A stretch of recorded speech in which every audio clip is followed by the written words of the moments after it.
Nueva cita del RC para el equipo Suzuki y nueva victoria para Javier Pardo y Adrián Pérez, que ya son líderes provisionales de la categoría RC2.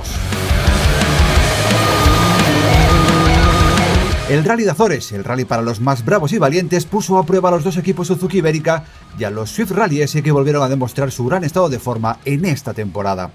Ni siquiera la primera jornada con niebla y lluvia supuso un impedimento para que Javier y Adrián asumiesen desde el primer momento un liderato que no abandonarían hasta el podium final en Ponta Delgada. Solo un manguito del turbo suelto en el coche de Joan Vinges y Jordi Mercader empañó un fin de semana que pudo haber sido redondo para los de Suzuki. El contratiempo hizo perder más de 8 minutos con la cabeza al andorrano, tratando de recuperar todo el tiempo posible con Dmitry Feofanov.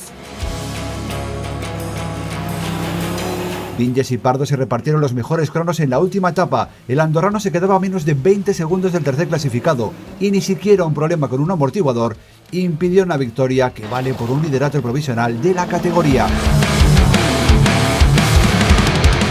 Javier Pardo y Adrián Pérez lograban la tercera del año en el RC2, categoría de la que ya son líderes antes de llegar al Rally Serras de Fafe.